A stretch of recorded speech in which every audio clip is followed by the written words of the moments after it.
నీవు నా కుమారునికి మరి రిబకాను పెళ్లి కుమార్తెను సిద్ధపరిచి తీసుకురావాలని మరి అబ్రహాము తన ప్రధాన దాసుడైనటువంటి ఎలియాజరు చేత ఏం చేస్తాడంటే ప్రమాణం చేయిస్తాడు.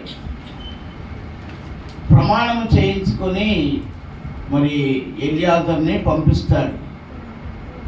ఎలియాజరు వెళ్ళి అక్కడ మరి కొంత దూరం మరి ఒంటెలను వెంట పెట్టుకొని వెళ్ళి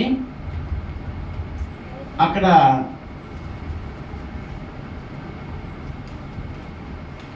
లాబాను అనేటువంటి ఇంటికి వెళ్తాడు. ఆ ఇంటికి యజమాని లాబాను కాదు, కానీ ఆయన తండ్రి బెతూయేలు. ఆయన తండ్రి ఎవరంటే బెతూయేలు.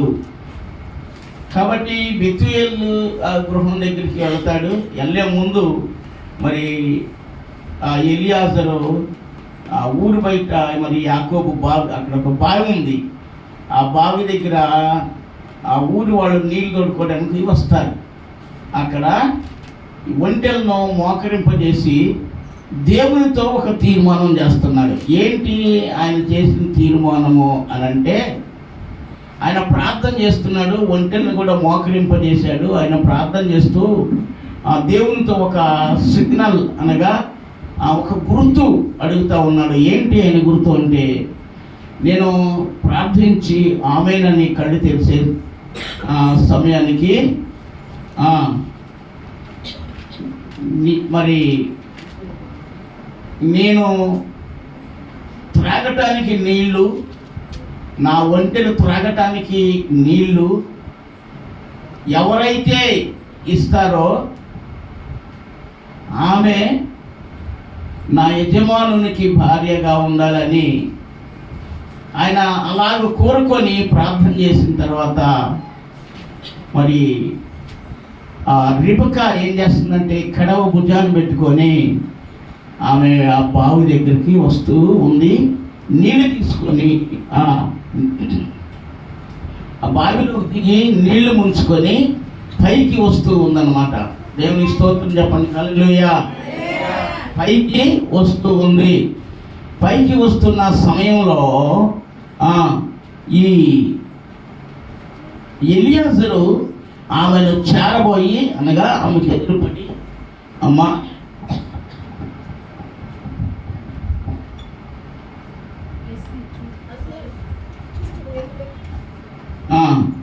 అమ్మా నాకు మరి త్రాగటానికి నీళ్లు కొంచెం ఇమ్మమ్మా అనగానే ఆమె భుజం మీద నుండి కడవ దించి అతనికి త్రాగడానికి పోసింది. ఆమె పోసిన తర్వాత ఏమంటుందంటే, అయ్యా నీకే కాదు నీ ఒంటెలకు కూడా పోస్తా అని చెప్పి ఏం చేసిందంటే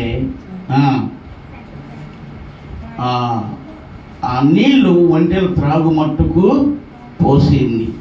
నీకు మరి నీ ఒంటెలకు కూడా మా దగ్గర స్థలం ఉంది, మరి రమ్మని చెప్పి ఇంటికి తీసుకొని వెళ్ళింది. అక్కడ బైబిల్ గ్రంథంలో ప్రధాన కార్యక్రమం జరుగుద్ది. అక్కడ ప్రధాన కార్యక్రమం జరుగుతుంది.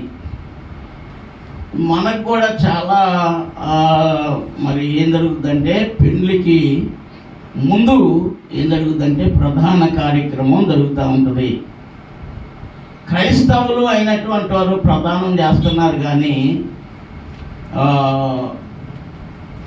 ఈ ప్రధాన కార్యక్రమం చేసే విధానం క్రైస్తవ పరంగా అనగా దేవుని బిడ్డలైనటువంటి వారు, లోకస్తులని కాదు కానీ నేను చెప్పేది, మేము క్రైస్తవులమే అని చెప్పుకునేవారు మరి ప్రధాన కార్యక్రమం ఎలా చేయాలి అనేటువంటి దాన్ని అది అర్థం కాక మనం ఏం చేస్తారంటే కూర్చొని మూట పొదీసి నలుగురికి 4 రకాలుగా పంచుతారు. అది మరేమంటాం, పరిశుద్ధ వివాహం అని అంటానే ఉంటారు, కానీ అది అన్యాచారంగా చేస్తూ ఉంటారు. అది చేయకూడదు. అక్కడ మరి చాలా గంభీరంగా ప్రధాన కార్యక్రమం జరిగింది. పిల్లల ప్రధాన కార్యక్రమం జరిగింది. ఆ తర్వాత మరి ఎలియాజరు ఏం చేశాడంటే రిబకాకు కొన్ని వస్త్రాలని, అలాగే వెండి నగలను, మరి బంగారు కొంత ఇచ్చి ఆమెను తన యజమానుడైనటువంటి ఇస్సాకుకి ప్రధానం అక్కడ ఎవరు ప్రధానం జరిగించినటువంటి ఆయన ఎవరంటే ఎలియాజరు. దేవుని స్తోత్రం చెప్పండి, ఎలియాజరు. కనుక ప్రియులరా, ఆ ప్రధాన కార్యక్రమం అనేది చాలా మంచిగా ఉంటుంది, ఆశీర్వాదకరంగా ఉంటుంది. కాబట్టి ఈ యొక్క ప్రధాన కార్యక్రమంలో అక్కడ ఇస్సాకు కొరకు ఆయన రిబకాను సిద్ధపరిచి, మరి ఈ దినాల్లో అయితే పెళ్ళి అంటే ఏంటంటే ప్రధాన కార్యక్రమం అయిన తర్వాత మరి 11 రోజులకో 12 రోజులకో లేకపోతే మన స్తోమతను కొద్దీ పెళ్ళి అనేది పెట్టుకుంటారు. కానీ బైబిల్ ప్రకారంగా బైబిల్లో దేవుడు చెప్పింది ఏంటంటే, చెప్పిన విధానం ఏంటి అని అంటే రిబకాని ఆయన రిబకా యొక్క తల్లిదండ్రులను, ఆ తర్వాత అన్నయ్య అయినటువంటి లాబానును అడుగుతాడు, అయ్యా మీరు ఈ అమ్మాయిని నాతో పంపించేస్తే నేను శుభ్రంగా లేచి వెళ్ళిపోతానయ్యా అని చెప్పి అంటాడు. అక్కడ కొంత సంభాషణ జరిగింది, అదంతా మనకు అక్కర్లేదు. కానీ ఏం జరిగింది అంటే ఆమెను అడిగారు, ఏమ్మా ఇంట్లో కూడా వెళ్తావా అంటే నేను వెళ్ళిపోతాను. దేవుని స్తోత్రాలు చెప్పండి గట్టిగా, దేవుని స్తోత్రాలు. కనుక ప్రియులారా, రిబకా మరి 10 దినాలు అక్కడ ఇంట్లో ఉంచుకొని, ఎలియాజరును కూడా అక్కడే ఉంచుకొని 10 దినాల తర్వాత ఎలియాజరుతో కూడా ఈమెను ఏం చేశారంటే ఎక్కడికి పంపించారు? లాబాను ఎలియాజరు వెంట పంపించారు. దేవుని స్తోత్రం చెప్పండి, హల్లెలూయా. ప్రియులారా, ఎలియాజరు వెంట పంపించేశారు. ఆ తర్వాత ఎలియాజరు తాను మరి నడుస్తూ ఒంటిల మీద వెళుతూ తన పొలాల్లోకి వెళ్ళిన తర్వాత ఇస్సాకు పొలంలో ధ్యానించడానికి వెళ్ళినప్పుడు ఆయన కన్నులెత్తి చూడగా ఒంటెలు వస్తున్నట్లుగా చూచాడు. తన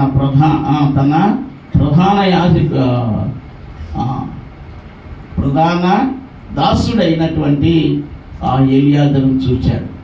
రిబకా పొలాల్లోనికి వచ్చిన తర్వాత ఆమె అడిగింది, మనల్ని ఎదుర్కోవడానికి వస్తున్నాడు ఆయన ఎవరు అని అడిగింది.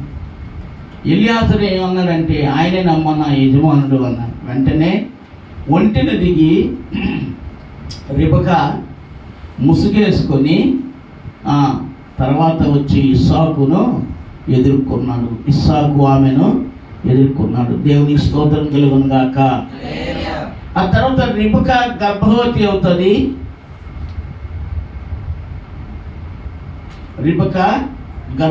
అవుతుంది. ఈ గర్భవతి అయినటువంటి రిబకా దినాలు సంపూర్తి కావస్తున్నప్పుడు యుద్ధం జరుగుతూ ఉంటుంది, కడుపులో పోరాటం చేస్తూ ఉన్నా అండి. మరి ఏంటి పోరాటం అంటే, మరి పెద్దవాడు ముందు తల్లి గర్భంలో నుంచి బయటికి రావాలి ఉన్నాడు. కానీ చిన్నవాడు ఏం చేస్తున్నాడంటే తన మడిమ పట్టుకొని పెద్దవాడిని వెనక్కలాగే ప్రయత్నాల్లో చేస్తూ ఉన్నాడు. దేవుని స్తోత్రాలు. యాకోబు ఎలాంటి వాడు అనంటే ఒక మంచి పట్టుదల కలిగిన వ్యక్తి, రెండవది మంచి ఆసక్తి కలిగినటువంటి వ్యక్తి. దేవుని స్తోత్రాలు. యాకోబు మంచి పట్టుదల కలిగిన వ్యక్తి, రెండవది ఆసక్తి కలిగినటువంటి వాడు. ఆయన అనుకున్న దాన్ని సాధించే వరకు కూడా మరి ఊరుకోడు అన్నమాట. దేవుని స్తోత్రాలు. యాకోబు ఎలాంటి వాడు అంటే చెప్పండి. ఒకటి పట్టుదల కలిగిన వాడు, రెండవది ఆసక్తి కలిగిన వాడు, మూడవది తాను తలంచినది చెయ్యాలి అనుకున్న దానిని అది కంప్లీట్గా నెరవేర్చబడే వరకు కూడా, దానిని సాధించే వరకు కూడా ఈ యొక్క యాకోబు పోరాటం చేసి దాన్ని సాధించగలిగినటువంటి ఒక గొప్పవాడిగా, ఒక మరి ఆశీర్వాదానికి కారకుడిగా మరి అతన్ని చెప్పుకుంటూ ఉన్నాం. ప్రియులరా, యాకోబు లాంటి జీవితం, యాకోబు లాంటి పట్టుదల, యాకోబు లాంటి ఆసక్తి, యాకోబు లాంటి ప్రియులర కార్యం జరిగే వరకు కూడా పోరాటం చేసినటువంటి వాడు. ఆ వ్యక్తి మన జీవితాలు కూడా అలాగనే ఉండాలి అని దేవుని యొక్క వాక్యంలో దేవుడు మనకు తెలియపరుస్తూ ఉన్నాడు. దేవుని స్తోత్రాలు. హల్లెలూయా, హల్లెలూయా. యాకోబు మరి బిడ్డలిద్దరు కూడా రిబకా డెలివరీ అయిన తర్వాత కొన్ని దినాలు గడుస్తూ ఉన్నాయి. ఆ తర్వాత పెరిగి పెద్దవాడయ్యాడు. ఏశావు ఎలాంటి వాడు అంటే ఎర్రని వాడు, రోమములు గలవాడు అని బైబిల్ గ్రంథంలో రాయబడి ఉంది.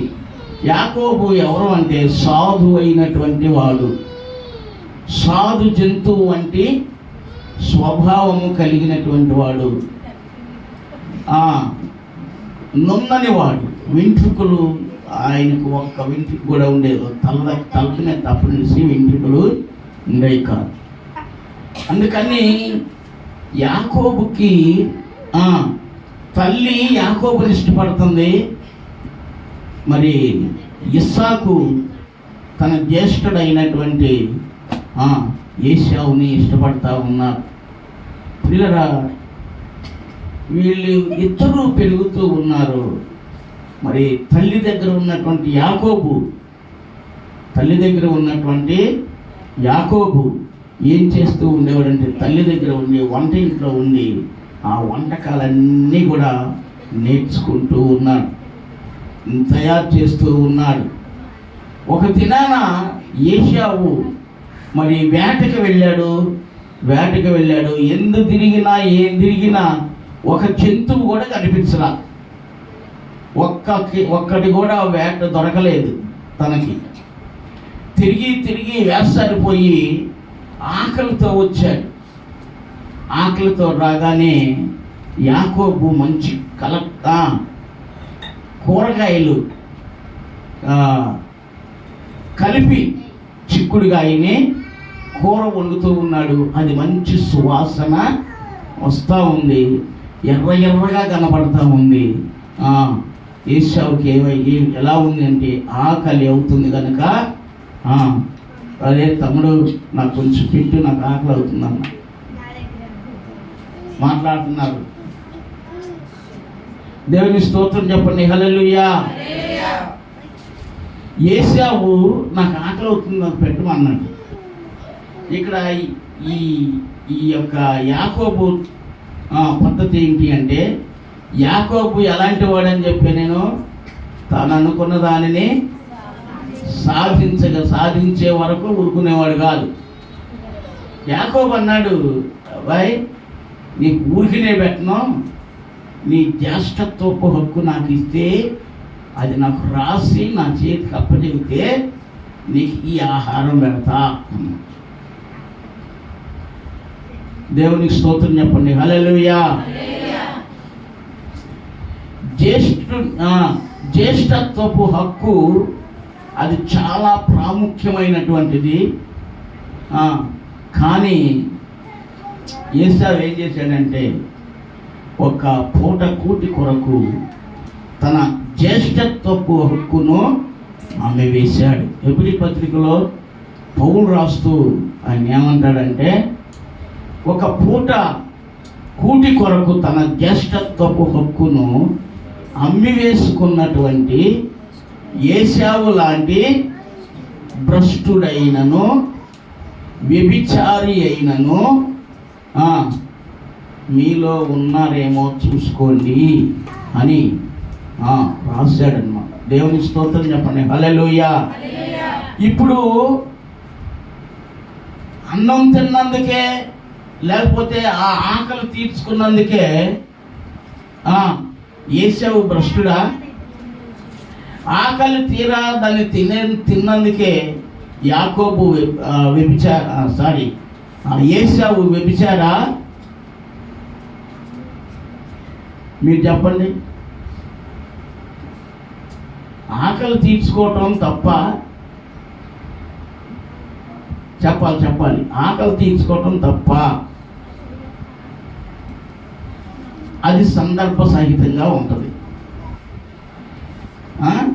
ఆకలి తీర్చుకోవటం తప్పు కాదు. కానీ పిల్లరా, మరి ఏశావుని ఎందుకు వ్యభిచారి అన్నారు అని అంటే, పిల్లరా, మరి ఈ వ్యభిచారం అనేది చాలా భయంకరమైనటువంటిది. దీనికి అమ్ముడు పోతారు కనుక మరి ఏశావు కూడా ఏం చేశాడు? యాకోబుకి ఏమయ్యాడు? చెప్పండి. అమ్ముడు పోయాడు. ఏమయ్యాడు? ఏశావు ఏమయ్యాడు? చెప్పండి. ఏమయ్యాడు? అమ్ముడు పోయాడు. అందుకోసం భ్రష్టుడయ్యాడు. ఒకటి, తన జ్యేష్ఠత్వం కోసం ఏం చేశాడంటే ఆకలి తీర్చుకొని దాన్ని అమ్మేసుకున్నాడు. దీనివలన అక్కడ బైబిల్ గ్రంథం ఎవరై ఉందంటే భ్రష్టుడు, వ్యభిచారి అని ఏశావుని గురించి పూర్తిగా స్పష్టంగా బైబిల్ గ్రంథం సెలవిస్తూ ఉంది. దేవుని స్తోత్రం చెప్దాం. హల్లెలూయా, హల్లెలూయా. తినేశాడు, ఆకలి తీర్చుకున్నాడు, వెళ్ళిపోయాడు. ఆ తర్వాత ఒక దినాన మరొక సంఘటన జరుగుతూ ఉంది. అదేంటి అని అంటే, ఇస్సాకు వృద్ధుడైపోయాడు. వీళ్ళిద్దరూ పెరిగి పెద్దవారు అవుతూ ఉన్నారు. ఇస్సాకు చాలా వృద్ధుడైపోయాడు. మందదృష్టి వలన కన్నులు కనిపించకుండా పోయాయి. కన్నులు కనిపించకుండా అంటే ముసలితనంలో ఉన్నటువంటి వారికి ఎలా ఉంటుందంటే మసక అనేది, లేకపోతే కొంత తెలియని స్థితిలో ఉంటుందన్నమాట. అలాంటి పరిస్థితిలో ఇస్సాకు మరి తన పెద్ద కుమారుడు అంటే తండ్రికి ఇష్టం. పెద్ద కొడుకు అంటే చెప్పండి. పెద్ద కొడుకు అంటే, చిన్న కొడుకు అంటే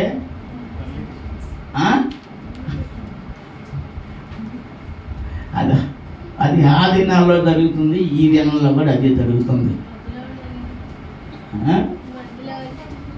ఈ దినాల్లో కూడా జరుగుతూ ఉందన్నమాట. అందుకని పెద్ద కుమారుని ఏశావుని పిలిచి, అయ్యా మరి నేను ఆశీర్వదించాలి, నా టైం అయిపోయింది కనుక చెప్పండి, నా టైం అయిపోయింది కనుక నువ్వు వెళ్ళి వేటాడి మంచి భోజనం తీసుకురా నాకన్నా. ఈ మాటలు ఎవరు విన్నారంటే తన భార్య అయినటువంటి రిబకా విన్నది. విని ఏశావు తండ్రి సొంపు నుంచి బయటికి వెళ్ళిపోయిన తర్వాత ఏం జరిగింది అని అంటే, ప్రియులరా, తల్లి యాకోబుని పిలిచింది. చూడండి, యాకోబు తల్లి వశంలో ఉన్నాడు. యాకోబుని పిలిచి, నాయనా ఇదిగో మీ అన్నయ్య మీ నాన్నగారు ఆశీర్వదించబోతా ఉన్నారు, కాబట్టి నువ్వు వెళ్ళి 2 మేకపిల్లలను తీసుకొచ్చి నాకు అప్పచెప్పు, నేను సిద్ధపరుస్తాను, మీ నాన్న దగ్గరికి వెళ్దు, కానీ ఆశీర్వాదాలు నీకు వస్తాయి అయ్యా అని చెప్పి ప్రియులరా ఏం చేశాడు అని అంటే, ఆ తల్లి కుమారుణ్ణి ప్రోత్సహించింది.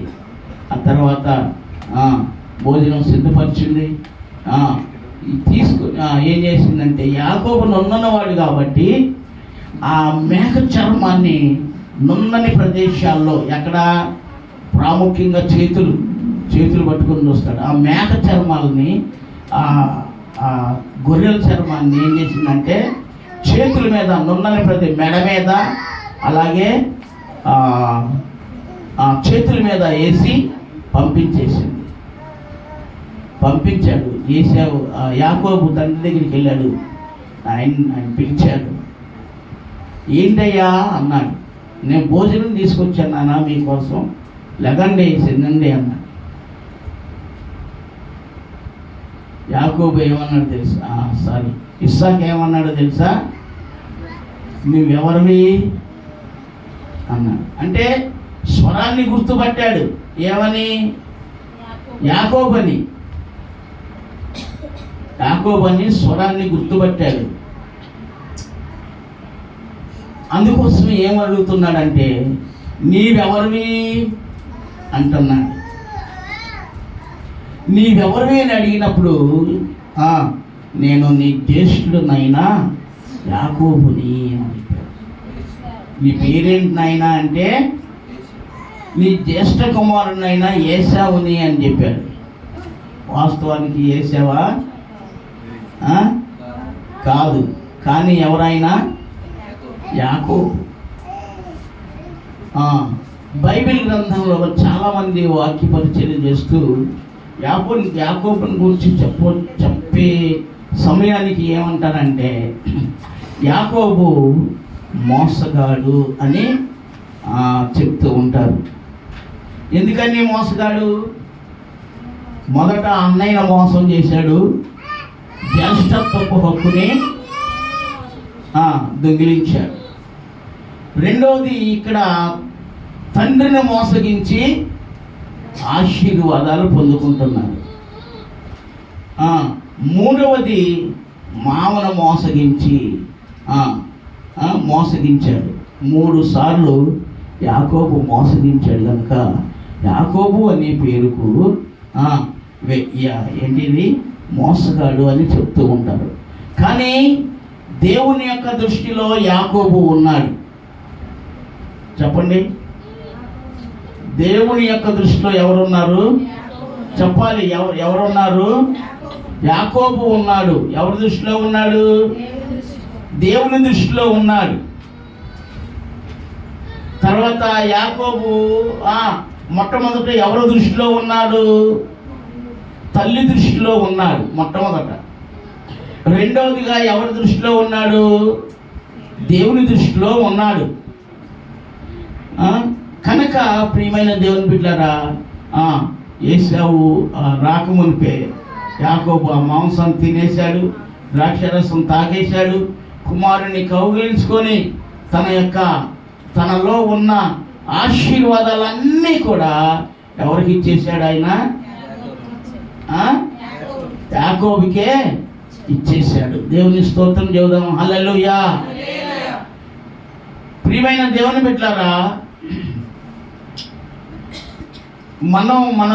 మనం అధికారుల దృష్టిలో ఉండాలి అని ప్రయత్నం చేస్తూ ఉంటాం.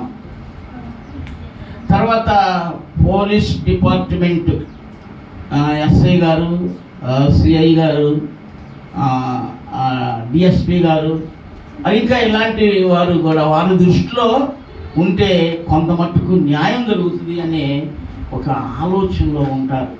కానీ మరి వాళ్ళ డిపార్ట్మెంట్లు కాబట్టి వారు చేయవలసినటువంటి కార్యాన్ని చేస్తూనే ఉంటారు. కాబట్టి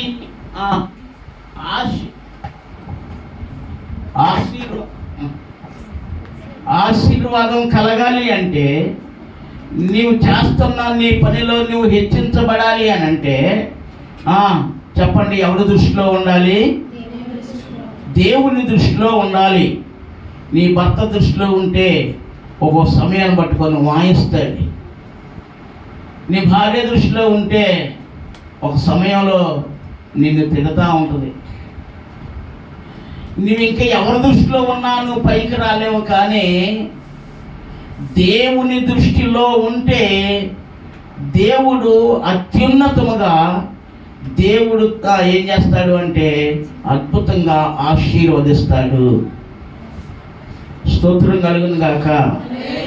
కనుక దేవుని యొక్క ఆశీర్వాదం సామెతల గ్రంథం 10వ అధ్యాయంలో ఈ మాట ఉంటుంది. ఒకసారి చూడండి. సామెతల గ్రంథము 10వ అధ్యాయము ఇదేనా?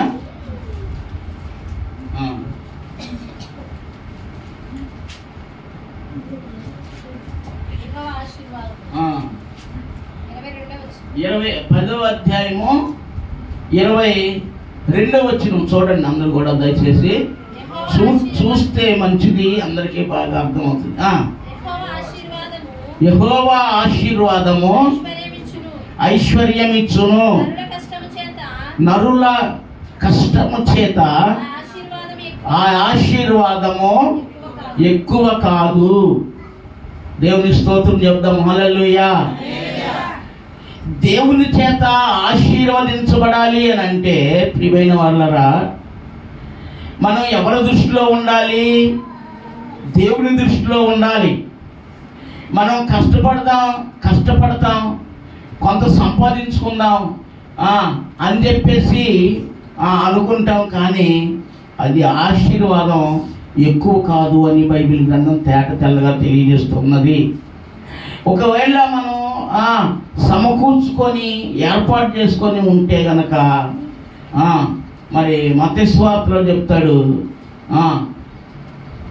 పరలోకంలో ధనాన్ని దాచుకోండి, భూలోకంలో దాచుకుంటే ఇక్కడ చీమెట్టుకు వచ్చేస్తుంది, దొంగలు దొంగిలిస్తారు అని దేవుని యొక్క వాక్యం తెలియజేస్తుంది. కనుక ప్రియులరా, దేవుని యొక్క వాక్యం తెలియజేస్తున్న విధంగా మన కష్టాన్ని మనం ఎక్కువ చేసుకోవాలని చూస్తాం, కానీ ఒక సమయం వచ్చేసరికి సంపాదించినంత మనం దాచిపెట్టుకున్నంత హరించిపోతూ ఉంటుంది.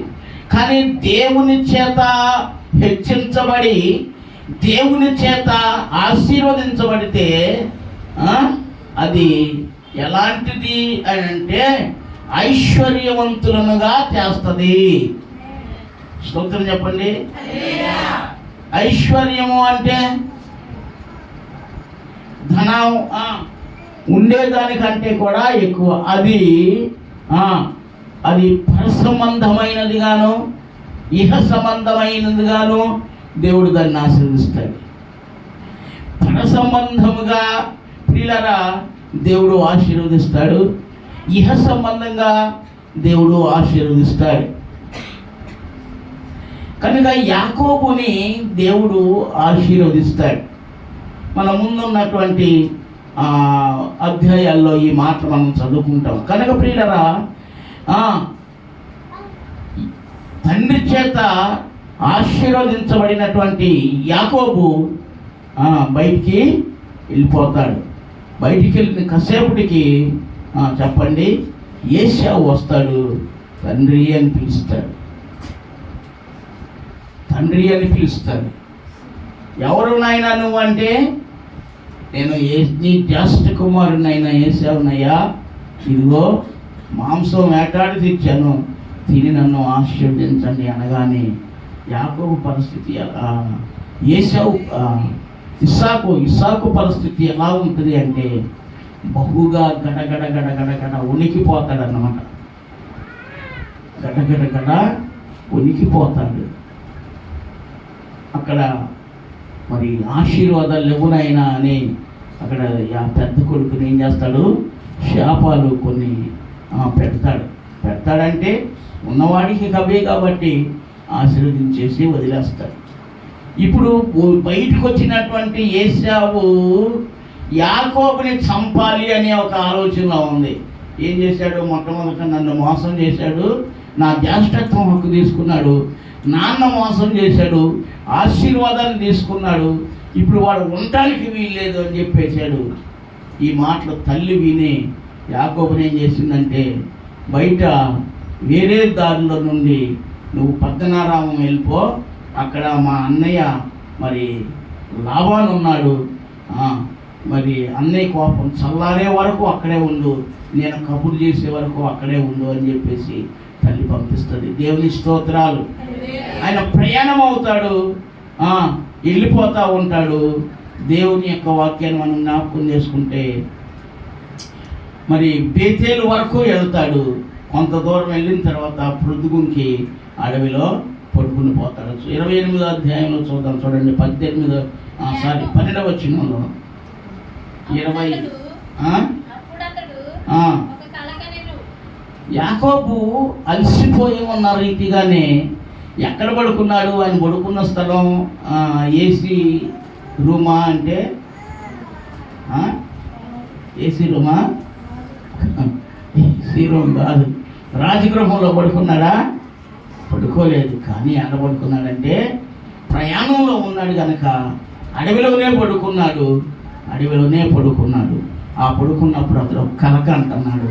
ఆ కళ ఏంటో మనం దేవుని యొక్క వాక్యం చూద్దాం. చూడండి, అప్పుడు అతడు ఒక కలక నేను అందులో ఒక నిచ్చెన భూమి మీద నిలుపబడి ఉండెను, దాని కొన ఆకాశమునంటెను, దాని మీద దేవుని దూతలు ఎక్కుచూ దిగుచూ ఉండిరి, మరియు యెహోవా దానికి పైగా నిలిచి, నేను నీ తండ్రి అయిన అబ్రహాము దేవుడను, ఇస్సాకు దేవుడనైనా యెహోవాను, నీవు పండుకొని ఉన్న ఈ భూమిని నీకును నీ సంతానమునకును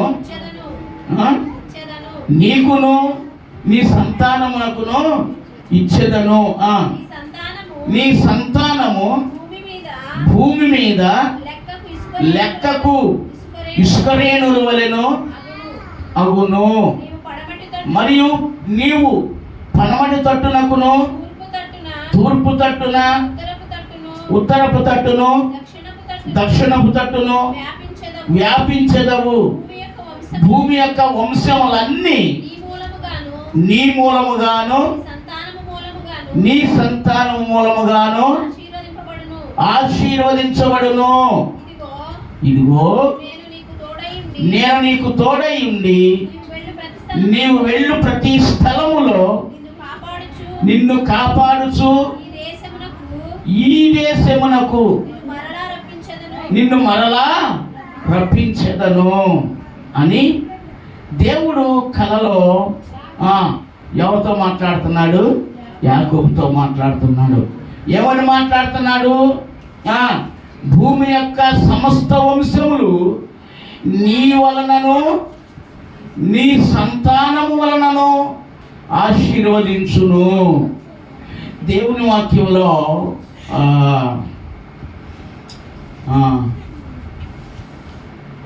ద్వితీయోపదేశకాండంలో ఒక మాట ఉంది. ఏంటంటే, ఇశ్రాయేలు నా జ్యేష్ఠ కుమారుడు. ఎవరండి? ఇశ్రాయేలు నా జ్యేష్ఠ కుమారుడు అనే దేవుడు పలికాడనమాట. దేవునికి స్తోత్రం చెప్పండి. హల్లెలూయా. తల్లిదండ్రులకు మనం జ్యేష్ఠులుగా ఉంటాం, ఉపయోగం ఏముంది?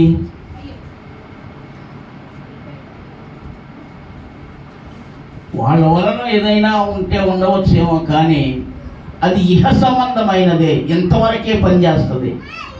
కానీ దేవుని దృష్టిలో జ్యేష్ఠులంగా మనం కనబడితే చెప్పండి, యుగాయుగాలు దేవుని యొక్క ఆశీర్వాదము కలుగుతూ ఉంది అని దేవుని యొక్క వాక్యంలో తెలియజేస్తూ ఉన్నా. దేవుడు యాకోబుతో మాట్లాడుతూ ఉన్నాడు కలలో. ఎట్లా మాట్లాడుతున్నాడు? అతడు ఒక కళ కనెను. దేవుడు కలలో మాట్లాడతాడు, దేవుడు దర్శనంలో మాట్లాడతాడు, దేవుడు ప్రత్యక్షమై మాట్లాడతాడు. ప్రియులరా, మరి దేవుడు మరి అక్షరాల రూపంలో మరి వ్రాతపూర్వకంగా మాట్లాడతాడు. ఆయన స్వరం ఎత్తి మాట్లాడతాడు, వెలుగు రూపంలో మాట్లాడతాడు. దేవుడు మాట్లాడే దేవుడు. ఆ మాట్లాడే దేవుడిని మోగవాణ్ణి చేస్తున్నారు. కానీ ప్రియులరా, ఆయనను మందలించట్లా. నీకు మందలించడం చేతగా అట్లే, ఆయనతో మాట్లాడటం కుదరట్లే, ఆయన్ని అలాగే ఉంచుతున్నాం తప్ప ఏంటి మాట్లాడే దేవుణ్ణి మాట్లాడించట్లే. కానీ ఒక సమయం వచ్చినప్పుడు నువ్వు మాట్లాడకపోయినా సరే దేవుడు నీతోనే మాట్లాడి నీకు రాబోయే విపత్తును, నీకు రాబోయేటువంటి ప్రతి కీడు నుండి కూడా ఆయన తప్పించే దేవుడు. స్తోత్రం చేద్దాం. హల్లెలూయా, హల్లెలూయా. కాబట్టి ప్రియమైన దేవుని బిడ్డలారా, దేవుడు మాట్లాడే దేవుడు. ఆయన మాట్లాడితే మాట్లాడే దేవుడు. ఆయన మాట్లాడడానికి నీ జీవితంలో నువ్వు సమయాన్ని ఇవ్వాలి. ఇలా కూర్చున్నామండి, మాతో మాట్లాడమనండి అంటే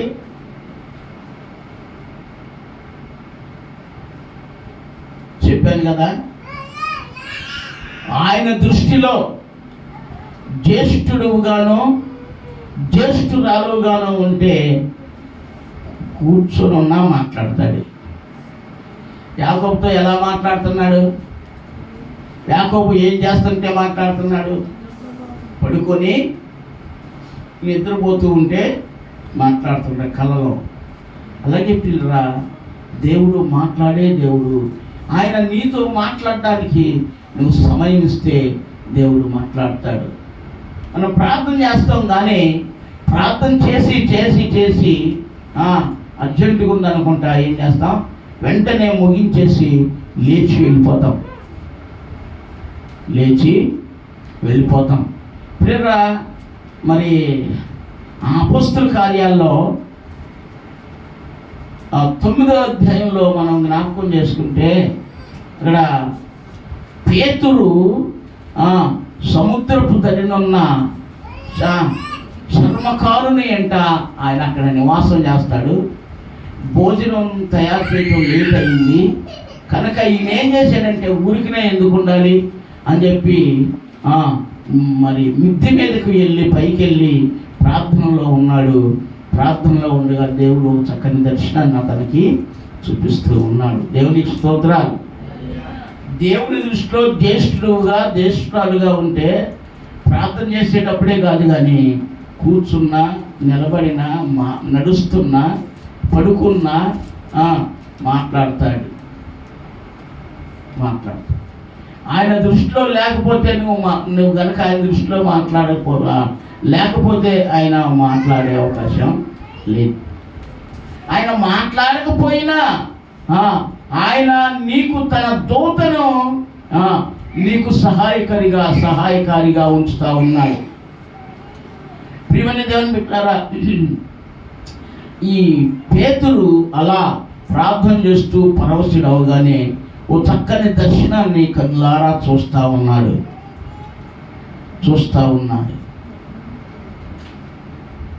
కాబట్టి మనం ప్రార్థించేటప్పుడు ఏం చేయాలి అని అంటే, కొంత సమయం ప్రార్థించి కొంత సమయం దేవునికి ఇవ్వాలి. అలా కనిపెట్టుకొని లోపల స్తోత్రాలు చెబుతూ ప్రభు సాన్నిధ్యంలో ఉంటే ఆయన తప్పనిసరిగా మాట్లాడతాడు. మాట్లాడడానికి మనమే అవకాశాన్ని ఇవ్వటం లేదు కనుక ప్రియులరా, దేవుడు మాట్లాడతాడు, తప్పకుండా మాట్లాడతాడు. నాతో మాట్లాడిన దేవుడు నీతో కూడా మాట్లాడతాడు. దేవుడు అన్యాయస్తుడు కాదు. నాతో మాట్లాడి నీతో మాట్లాడకుండా ఉండడానికి దేవుడు అన్యాయస్తుడు కాదు. దేవుడు న్యాయవంతుడు. పాత నిబంధనలో కానీ క్రొత్త నిబంధనలో కానీ దేవుడు ఆయా సమయాల్లో మాట్లాడతాడు. పాత నిబంధనలో మరి సమూయేలు గ్రంథంలో దేవుడు సమూయేలుకు ప్రత్యక్షమై దేవుడు సమూయేలుతో మాట్లాడినట్లుగా దేవుని యొక్క వాక్యాన్ని మనం గమనించగలం. అపోస్తల కార్యాలు 10వ అధ్యాయంలో కొర్నేలి తన ఇంటి వారందరితో ప్రార్థనలో ఉండగా దేవదూత పంపబడి కొర్నేలితో మాట్లాడడం మనం గమనించగలం. పిల్లల ఇంకా మరి దానియేలు గ్రంథంలో మనం జ్ఞాపకం చేసుకుంటే, మరి ఆ బెల్షాజరు ఆ దేవాలయపు ఉపకరణలన్నిటినీ మత్తు పదార్థాలు తాగడానికి ఉపయోగిస్తున్నప్పుడు దేవుడు అక్కడ మాట్లాడినట్లుగా దేవుని యొక్క వాక్యాన్ని గమనించాడు. ఎలా మాట్లాడాడు అంటే స్వరం చేత మాట్లాడేది కానీ మానవ హస్తము వంటి హస్తము ఒకటి ఆ గోడ మీద అక్షరాలు రాయటం గమనించినట్లుగా అక్కడ చూచినట్లుగా మనం గమనించగలం. ప్రియమైనటువంటి వాళ్ళరా, దేవుడు మాట్లాడే దేవుడు. యాకోబుతో మాట్లాడిన దేవుడు నీతో మాట్లాడతాడు. ఇస్సాకుతో మాట్లాడిన దేవుడు నీతో మాట్లాడతాడు. అబ్రహాంతో మాట్లాడిన దేవుడు నీతో మాట్లాడతాడు. మాట్లాడడానికి నువ్వు సమయం ఇవ్వాలి. మాట్లాడడానికి ఏం చేయాలి? సమయం ఇవ్వాలి. దేవునికి సమయం ఇస్తే దేవుడు తప్పనిసరిగా నీతో మాట్లాడి నిన్ను ఆశీర్వదించేటువంటి దేవుడు, మన సజీవుడైనటువంటి మన దేవుడు అని దేవుని వాక్యం ద్వారా నేను మీకు తెలియజేస్తూ ఉన్నాను. ప్రియులారా, దేవుడు మాట్లాడడు అని మాత్రం దయచేసి అనొద్దు, అనుకోవద్దు. మాట్లాడతాడు అని బైబిల్ గ్రంథం తేట తెల్లగా తెలియజేస్తుంది. ఎలా మాట్లాడతాడో ఈ యొక్క మాటను మనం జ్ఞాపకం చేసుకొని ముగించుకుందాం. చూడండి, అపోస్తలుడైన పౌలు హెబ్రీలకు రాసినటువంటి పత్రికలో మాటను గమనిస్తే, హెబ్రీలకు రాసిన పత్రిక 1వ అధ్యాయంలో 1వ వచనంలో ఈ మాటను మనం గమనించగలం. పూర్వకాలమందు నానా సమయములలోనూ నానా విధములుగాను ప్రవక్తల ద్వారా మన పితరులతో మాట్లాడిన దేవుడు ఈ దినముల అంతమందు కుమారుని ద్వారా మనతో మాట్లాడును. దేవుని స్తోత్రం చెప్పండి, హల్లెలూయా. పూర్వకాలంలో ప్రవక్తలతో దేవుడు మాట్లాడేవాడు. దేవుని స్తోత్రాలు. ప్రవక్తల ద్వారా సమాచారాన్ని సంఘానికి తెలియజేసేవాడు. మాట్లాడే దేవుడు. ఇప్పుడైతే ఈ దినముల అంతమందు కుమారుని ద్వారా మనతో మాట్లాడుతూ ఉంటూ ఉన్నాడని పరిశుద్ధ లేఖనం తేట తెల్లగా మనకు తెలియజేస్తూ ఉంది. ప్రియులారా, దేవుని స్తోత్రం చెబుదామా? హల్లెలూయా. కనుక ఇంకొంచెం గట్టిగా చెప్పాయా? దేవుని స్తోత్రం చెబుదాం. హల్లెలూయా. కనుక ప్రియులారా, ఎవరి దృష్టిలో ఉండాలి మనం? దేవుని దృష్టిలో. ఎలా ఉండాలి నువ్వు? నాకు చెప్పు, ఎలా ఉండాలి? చెప్పండి, ఎలా ఉండాలి?